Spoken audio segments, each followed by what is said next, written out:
range with our copper stage nuclear demagnetization refrigerator. And this particular work has been done in collaboration between my group, so these are people from Košice and people in Comenius University in Bratislava, mostly for samples, and we discussed the results. So the outline is as follows. So mostly my talk will be about the superconductor insulating transition as triggered by two knobs, disorder and magnetic field. So I will discuss two principal scenarios. This is fermionic and bosonic SIT.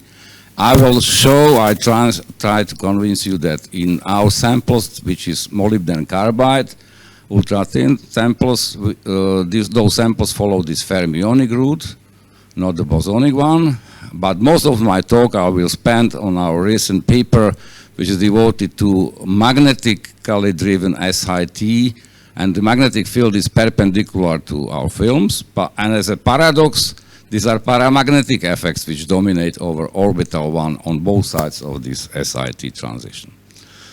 So the probe which we use mostly in this talk is scanning tunneling microscope, meaning that this is our microscope put on the helium-3 refrigerator, and as probably most of you know, STM has a very strong probe.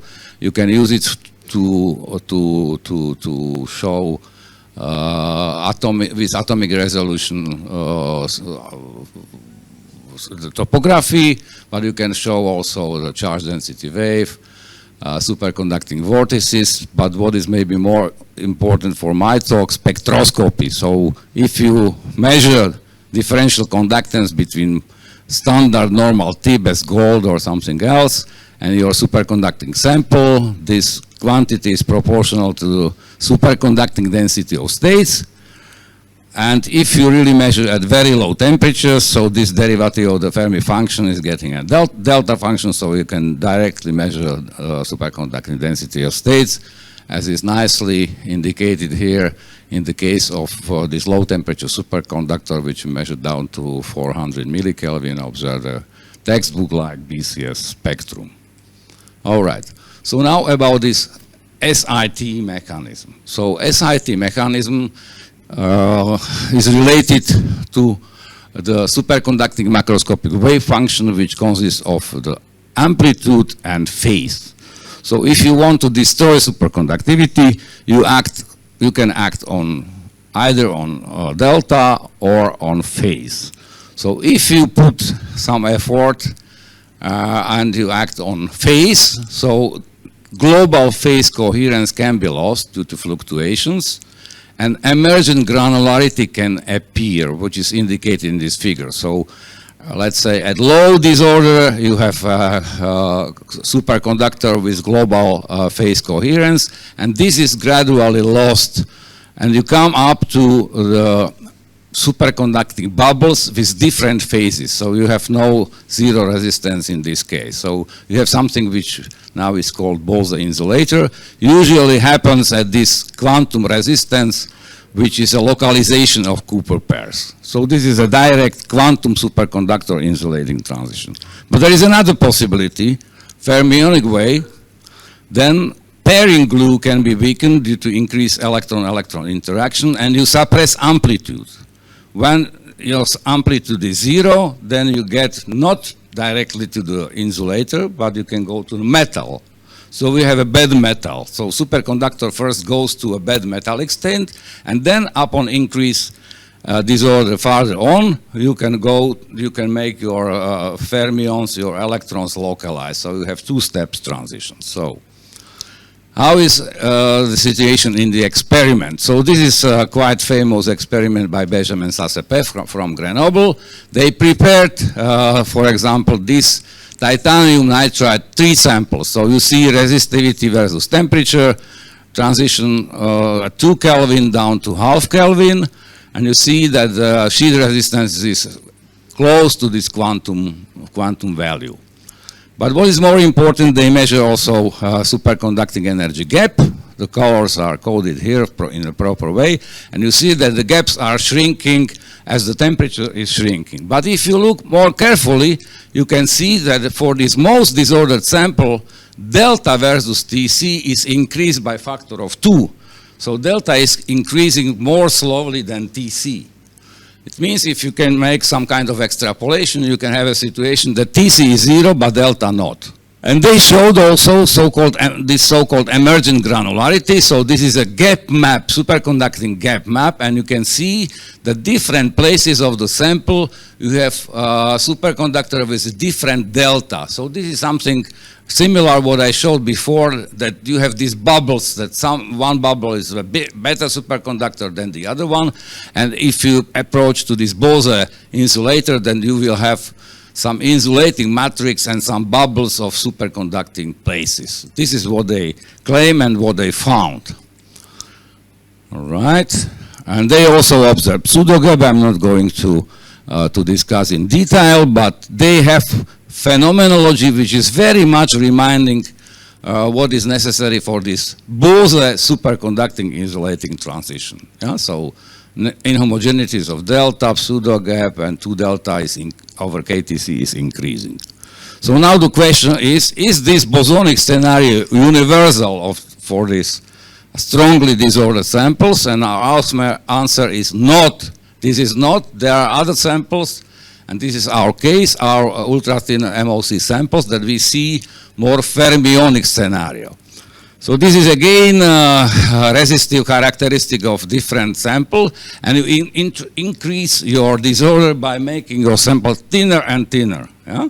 So for example, here we have 20 nanometer thick sample and superconducting transition at 8 Kelvin, and if you make thinner and thinner and thinner, you see shifting of this superconducting transition to lower temperatures, increasing sheet resistance, and then at certain thickness there is a separatrix between superconducting and insulating parts. So this is in more details zoomed here. We prepared this kind of sample. So before this was American group, and we followed the same recipe and prepared different thicknesses of MOC samples. So here is 30, 10, 5, and 3. You see the same behavior. This is the temperature dependence from 300 millikelvin down. You see that there is some quantum correction, so there is increase. The derivative is negative of the temperature of the resistance versus temperature.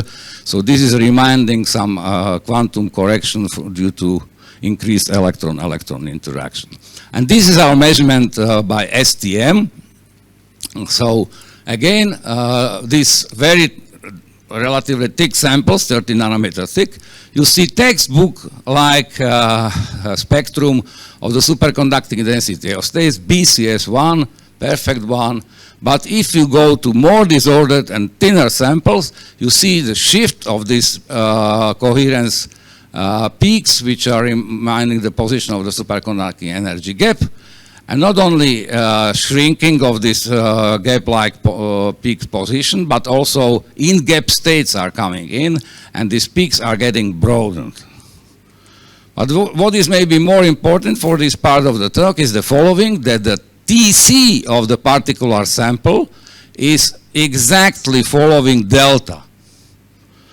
So if you make and moreover, we were able to see the vortex lattice in this sample. So this is a vortex imaging by STM. So if I resume this perfectly following the fermionic scenario, so TC and delta go simultaneously, 2 delta over KTC is constant. We do not see any spatial delta variations, no pseudogap and long-range coherence. So this has been published already some years ago. So this is just to say something about these two possible scenarios. And now I'm coming to the main part of my talk, the recent paper. So we took one single, very thin, 3 nanometer thin MOC film, which is strongly disordered, characterized by this Joffe-Regel product, KFL, which Kf is Fermi constant, and L is the mean free path, and it's close to 1. All right, so there are some basic characteristics of our sample, transport measurement from 15 Kelvin down on the single sample now at different magnetic fields. So as I said in the beginning, so there is quantum correction if we measure up to 300 Kelvin. And then there is a superconducting transition, which is relatively broad, as is characteristic for this quasi 2D disordered films with important superconducting fluctuations. And between 6 and 7 Tesla, which is zoomed in this part here, you see a non-monotonous behavior. It's not very easy to fit this kind of samples, but we finally succeeded, and this will be presented at the end of my talk. But if you use these very simple measurements just to establish the upper critical field, we took, let's say, 50% or 70% or 90% of the transition, so normal state is somewhere at 1100 ohms. Yeah? The result is here. So this is BC2, upper critical magnetic field, as a function of temperature. And what you can see is two remarkable features. So first one is that BC2 at zero temperature, extrapolated from any of these three lines, you see that it's more than 6 Tesla. And the TC of the sample is less than 4 Kelvin. So this is approaching the Pauli limit. So it's very high. And second feature is that the temperature dependence is square root. This is reminding that maybe paramagnetic effects are playing more role, because paramagnetic pair breaking, not orbital one, are characterized by these two features: a very high upper critical field at zero temperature and square root temperature dependence. But I remind you that we are in the configuration that the field is perpendicular to the sample, so very strange that you have paramagnetic effect and not orbital pair breaking. Yeah? All right, so now I try to convince you that our tunneling experiments provide much more conclusive arguments for this Zeeman-driven SIT. So let's have a look to some results. So this is a topography of our 3 nanometer thin sample. This is a polycrystalline sample with 3 nanometer thickness. And there are some corrugations, some structures. So it's not completely atomically flat.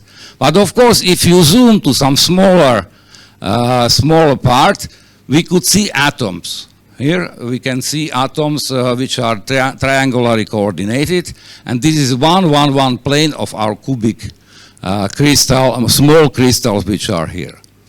But what is maybe important is to say that the sample is not 100% flat, so it's not completely 3 nanometers. It's something between 2.5 and 3.5. Yeah? All right, this will be important for the rest of my talk. So this is again the topography, and you see some structures. For example, these L protrusions here. Yeah? And if I measure superconducting tunneling spectra along this white line, I get something like this. Yeah? So we see nice superconducting energy gap. Of course, broadened spectrum. So there are some in-gap states, so the gap is not really hard. And also these coherence peaks are quite broadened. But otherwise, spatially, it's quite homogeneous. Yeah? But if we really make a gap map, so if we take this kind of curves in every single point of this topography, so there are 128 times 128 points. In every point we made this gap, not only gap map, but also all the spectrum. And here I present gap map. What is gap map? At a single point, I present the distance between these two peaks. Yeah? Distance between them. So what I can see? That I can see something which is reminding this topography. You can see that, for example, this line here, protrusion here, where the sample is a little bit thicker, has a little bit higher gap. So the superconductivity in my sample is extremely sensitive to local changes of thickness. Yeah? All right, but this is no emergent granularity. This is just thickness which is playing a role. Huh? All right, so let's go further. So I can show you that this is really superconductivity, which is sensitive. So again, this is my topography, and this is now conductance map, not the gap map. Conductance map, it means that I take this DIDV conductance, differential conductance at some voltage. So for example, at this voltage, so topography and conductance map. So for example, here I see this L structure, and this is also present here. But if I go to higher voltage, I still can see it also here. But if I go out of superconducting energy gap, nothing. So this is really strictly sensitive only on superconducting features. All right. So this is, let's say, certificate of our sample.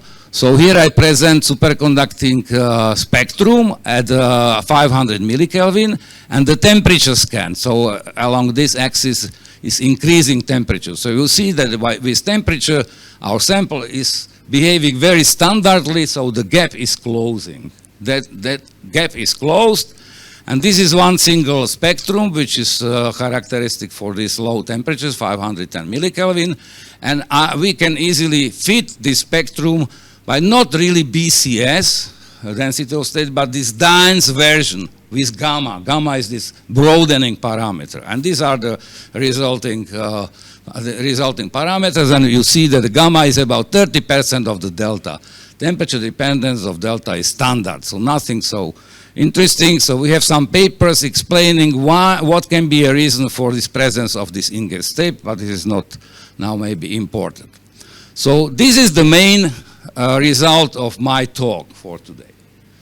This is something which was not seen before, and what is his? So this is again our superconducting spectrum in this voltage range, but now we applied magnetic field from 0 to 8 Tesla. And what you can see that by increasing magnetic field, the gap is filling, but at certain moment here, something is happening, something very weird. So like a new gap is opening. What is this? So here I put some single curves at different magnetic fields from 0 to 5.5 Tesla, and this is zero bias conductance, so just this single point as a function of magnetic field. So it's more or less linearly increasing until 5.5 Tesla. But then something very weird happened, that the zero bias conductance starts to decrease. Normally we would expect increasing farther on, but it's now decreasing, decreasing, and decreasing. So what is this turning point?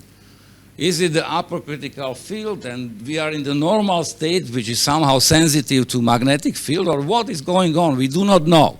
Is this reduction connected with superconductivity or with the normal state? We will see.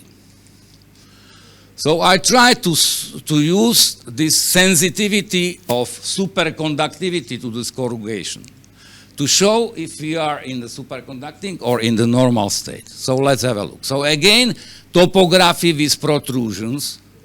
And if you come closer as I'm going, you can see that at 0 Tesla, this rail here is also repeated in this conductance, zero bias conductance map. So this is again superconducting features which are sensitive to the surface corrugation. If I apply 1 Tesla, this is still there, 5 Tesla again, but if I go above 6 Tesla, the contrast is gone. So above 6.3 Tesla, we are not anymore in the superconducting state.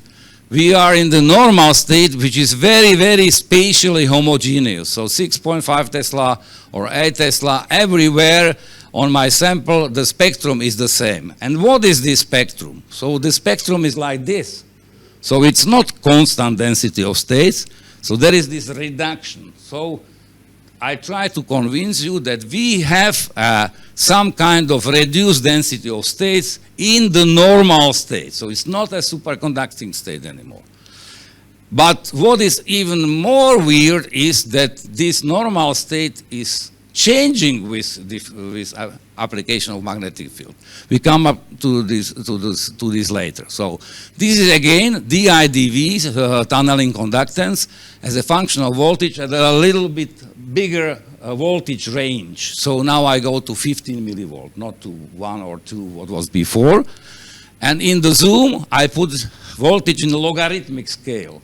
And I see that about 1 millivolt, this goes perfectly linear with voltage, with logarithm of voltage. And this is very much reminding the Altshuler-Aronow renormalization of the density of states, which should go also logarithmically for this kind of sample.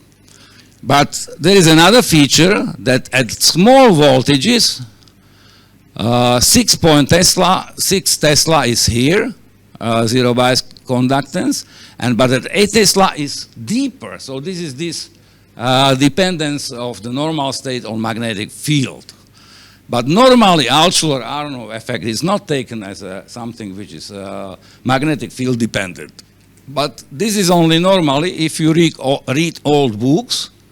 You can find, for example, in the chapter of the book Electron-Electron Interaction in Disordered System by Efros and Pollack as editors, there is a chapter of Altshuler and Aronow showing that if you take into account electron spins in diffusive particle Hall channel, you can arrive to the field-dependent Altshuler-Aronow corrections. So if you somehow normalize your normal density of states without this correction, so this is 1, and this is this Altshuler-Aronow correction. Normally this gives you this logarithmic anomaly without any field dependence. But in this paper you can read that this is only first term. But if you consider this spin channel, diffusive channel with taking into account electronic spins, you can find 4 contributions.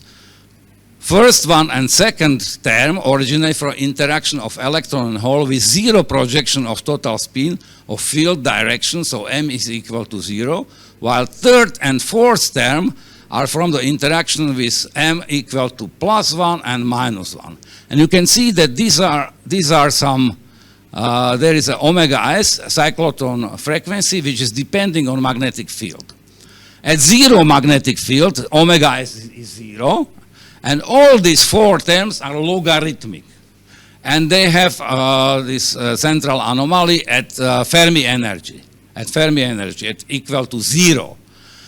So, and at certain values of this constant, what can happen is that this first term, this is this very well-known Altshuler-Aronow logarithmic reduction of the density of states. And these rest terms are also logarithmic, but with opposite sign. They are somehow compensating a little bit this first term one. But if you apply magnetic field, then later on you will see that part of this contribution, this logarithm, is taken away to some other voltages, because this is given by this cyclotron frequency depending on magnetic field. I will present the toy model. So, for example, here you have at b equal to 0, this kind of logarithmic dependence of the Altshuler-Aronow density of states, where all 4 terms are present, and these 3 later on are only partially compensated the first one, which would be otherwise much deeper. But they are partially compensating because they are present here in the center. But if I apply this magnetic field, then omega is finite, and you can find it somewhere here at this EB over M. So part of the density of states at Fermi level is removed due to spin polarization, and 2 singularities should appear here. And of course, these 0 bias go deeper. So this is this enhancing effect. And if I increase magnetic field farther on, so there is another features here, and this is also getting deeper and deeper. So due to this spin polarization effect in magnetic field, this logarithmic singularity here can be more pronounced in finite magnetic field in comparison with the zero field. And we did, of course, this was a toy model. We did a real modeling, and this is again this normal state spin-dependent Altshuler-Arnold correction with 4 terms, and this is the result of this kind of modeling. So by application of magnetic field, we can really make this zero bias anomaly much more deeper, and these positive contributions are very smeared and can be found here. So we take this formula and we fit our data in the normal state. So these are these pink curves here, and you can find a perfect agreement. Then when we went below upper critical magnetic field, we have to consider a linear combination of this Dine superconducting density of states and this normal state spin-dependent Altshuler-Arnold effect. And this is, modeling is here, and the result of our fitting of the data is indicated here by black curves, which you probably could not see, but these are very well in agreement with these green lines, which is experiment. Maybe better visible is here. This is zero bias tunneling conductance as a function of magnetic field. So these are these points taken at zero bias here as a function of magnetic field for much more measurements than presented in this figure. So these are these red points. So we see that by magnetic field, first the zero bias conductance goes up and then goes down. So this is this enhancement of the Altshuler-Arnold effect. All right. So this is if you take into account the spin split or paramagnetic Zeeman paramagnetic effect in our data, you can find some explanation. And for the lack of the time, I'm not going to describe, but if we look to the resistivity data, the same Altshuler-Arnold model taking into account spin effect is necessary to describe our transport data. So these are fits and the data here as well. And the last, by transparency, is trying to explain how this is possible that in perpendicular configuration of magnetic field, not orbital pair-breaking, but spin is playing a role. And the trick is as the following. So orbital pair-breaking is characterized by some upper critical magnetic field. This is this expression. And this is Zeeman splitting or paramagnetic pair-breaking field, another expression. And if you divide these two fields, you arrive to the fact that this is proportional to KFL. In most of the situation in this world, KFL is a big number. So then this is a big number, means that this paramagnetic limiting is much bigger than orbital one. In practice, then orbital pair-breaking is killing first your superconductivity before you arrive to any paramagnetic effect. But our sample is this. KFL is close to 1, so these two guys can be of the same order, and this can be at least qualitative an explanation that in perpendicular magnetic field, we see more this paramagnetic effect or spin effects than the orbital ones. Okay, so if you are interested, you can read much more in this paper, which was published a year ago.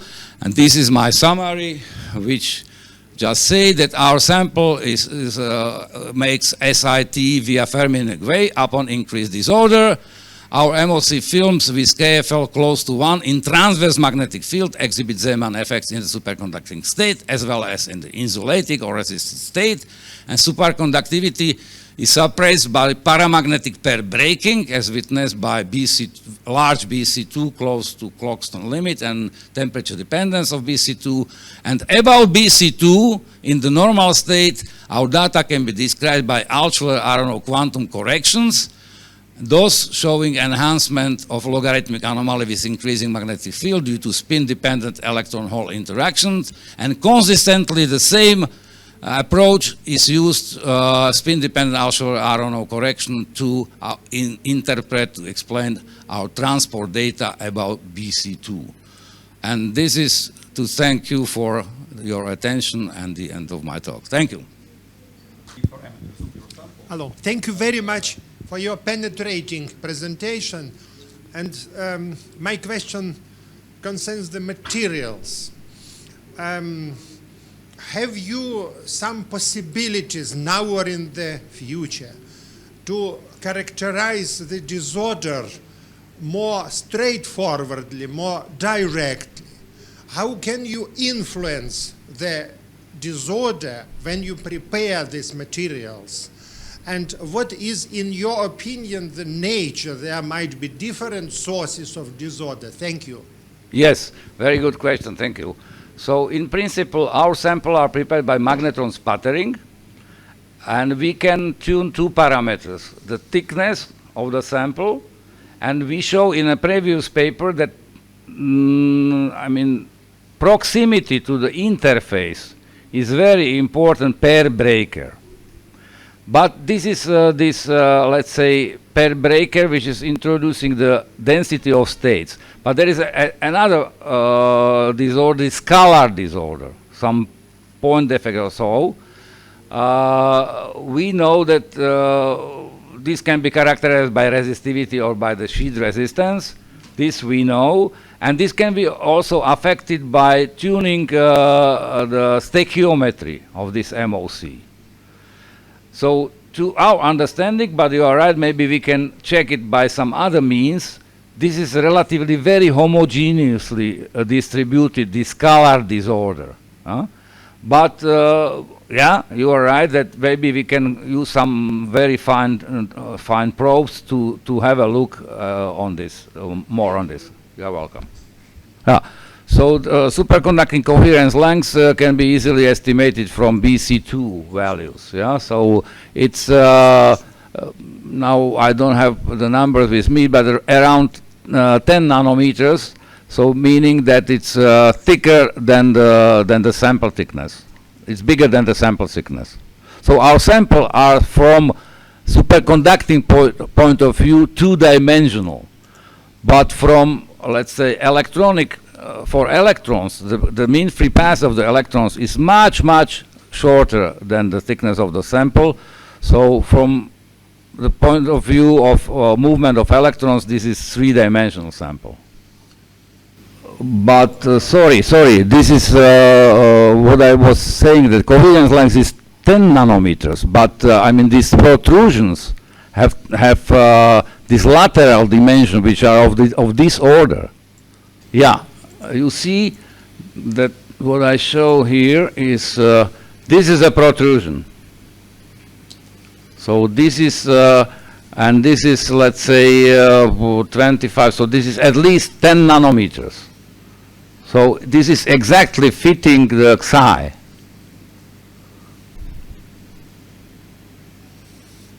So I don't see any contraversion in this.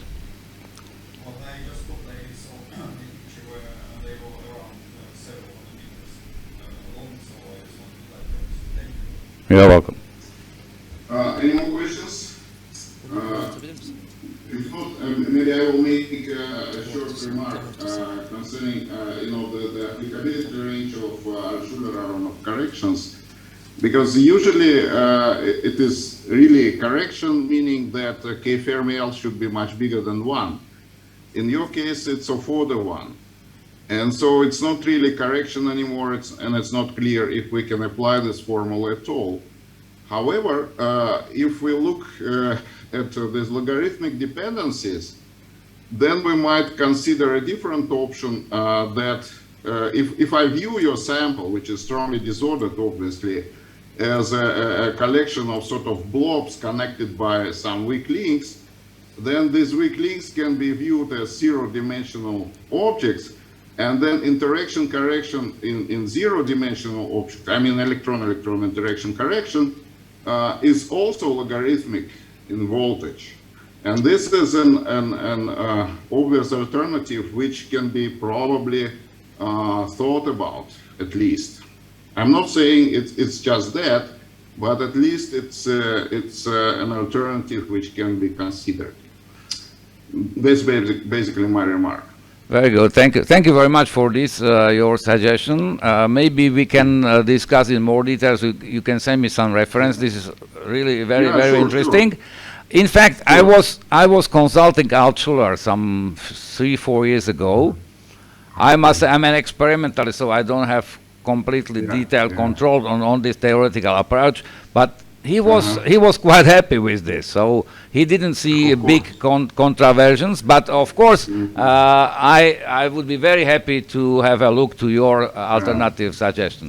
Thank you. Yeah, we can get in touch later on maybe. Thank you.